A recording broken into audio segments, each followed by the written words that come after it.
안녕하세요. 오늘은 171번째 책을 소개합니다. 이 차이나 리스크라고 하는 이 책인데요.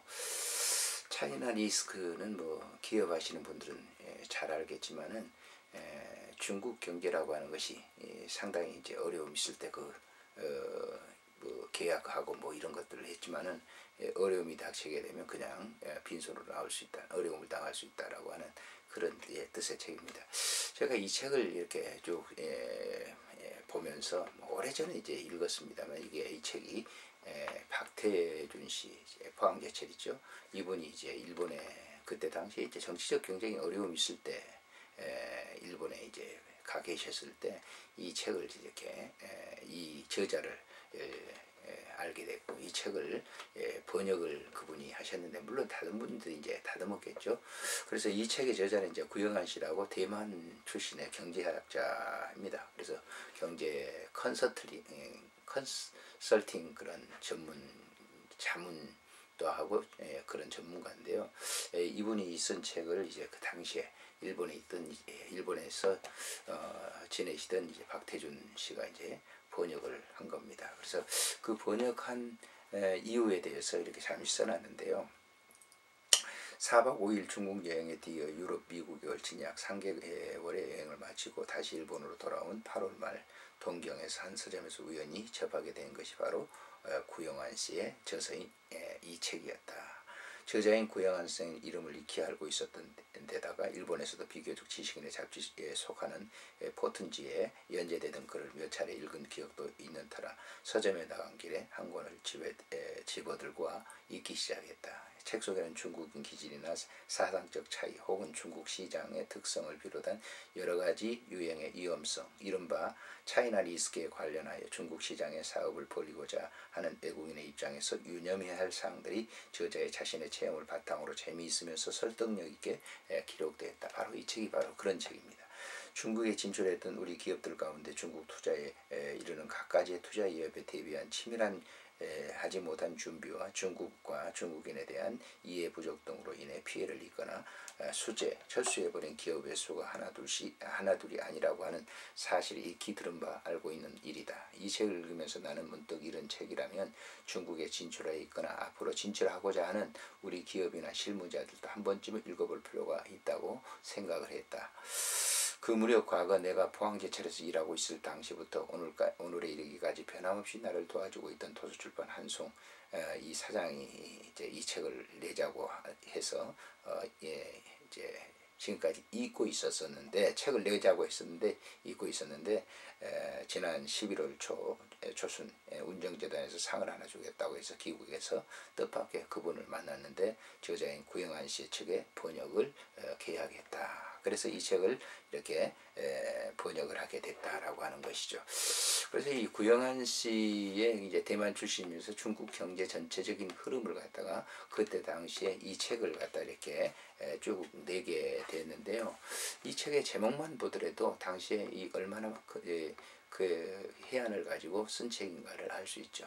사실 박태준 씨라고 하면 우리나라 경제, 박정희 대통령도 뭐 선두자입니다만은 박태준 이렇게 이런 분들이 정주영 이런 분들 이병철 이런 분들이 계셨기 때문에 오늘날의 이 큰 이제 거대한 경제 대국을 이루게 됐다라고 하는 그런 점을 생각해 본다고 하면 그분들은 미리 예지를 가지고 중국과 세계 경제를 내다볼 수 있었다. 그래서 이런 책도 이제 번역한 것인데요. 목차를 보시게 되면 차례를 보시게 되면 이 책에 대한 그 내용을 아시게 될 겁니다. 중국에 대한 꿈을 이제 가지고 요즘은 이제 중국에 대해서 굉장히 많이 이렇게 이제 학원도 있고 그렇습니다만은 이제 아나운서 같은 경우도 이제 그 어떤 분의 중국어 학원을 소개하고 있는 걸 보면 중국에 대한 열풍이 굉장히 많습니다. 이제 우리의 이제 후대들은 그런 중국 거대한 땅을 거대한 인구를 또 우리의 경제력으로 이렇게 해나가야 되는데 이런 책은 상당히 도움이 필요할 것이다. 그렇게 생각을 합니다. 차례를 보게 되면 중국의 GNP가 미국을 앞지르는 날 이 예고하고 있죠. 이것이 언제쯤일 것인가 라고 하는 것. 두 번째, 국제카드와 중국카드의 본질적인 차이는 없다. 셋째, 합자인가 독자인가. 넷째, 중국 자치권은 사실상 소유권이다. 다섯 번째, 목표는 일본식의 회사 사회주의. 여섯 번째, 중국 경제 결합은 은행제도 때문이다. 일곱 번째, 금융 긴축으로도 멈추지 않는 중국의 10% 성장. 여덟 번째, 중국 국내 시장에 무엇이 팔릴 것인가를 생각하라. 아홉 번째, 파트너 선택에 신중을 가하라. 열 번째, 중국과 교섭은 격려를 각오하고 임하라. 11번째, 완충력으로 대만인과 홍콩인이 적격이다. 12번째, 일본식 경영에 이식도 불가능한 것은 아니다. 13번째, 중국에서 일어나고 있는 것은 산업혁명이다. 14번째, 중국 정부의 조력모계를 두려워하지 말라. 15번째, 국영기업이라는 짐을 어떻게 할 것인가. 16번째, 대관절, 당신은 관리요 사업가요. 17번째, 소득격차는 자본주의의 해독은 아니다.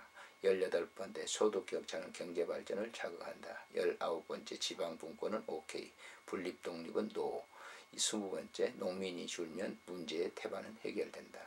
21번째, 중국의 대국주의는 시대적인 착오에서 나온 것이다. 22번째, 점점 벌어지는 대만 해협. 23번째, 강팔조와 대만인의 컨센서스.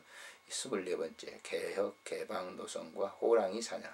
25번째, 이미 시작된 집단제도 체제. 지금은 이제 보고 있는 것이죠. 중국의 오늘을 내다보고 있는 그런 것이죠. 26번째, 동북성은 대담한 세제 우대책을.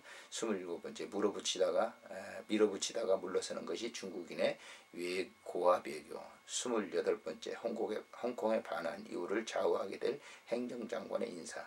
29번째, 지방발전을 저해하고 있는 북경의 관리들. 30번째, 중국은 8개 경조권으로 분할이 된다. 31번째, 신뢰할 수 없는 중국의 우대정책. 32번째, 외국인들은 부자니까라는 논리. 33번째, 인플레를 두려워하지 말아라.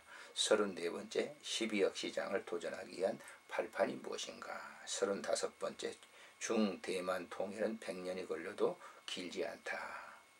26번째, 차이나 리스크가 해소되는 날. 이렇게 해서 이 책을 소개하고 있습니다. 그래서 중국인들의 이 본질을 알고 이 사업, 기업을 경영하지 않으면 큰 낭패를 당한다라고 하는, 그 기업에서 다 망하고 철수할 수밖에 없다라고 하는 그런 것입니다. 그래서 앞으로 이제 뭐 기업이라든지 사업을 중국에서 꿈꾸고 있는 분들은 이런 책을 한번 이렇게 쭉 이렇게 살펴보시는 것이 굉장히 큰 도움이 될 것입니다. 안녕히 계십시오.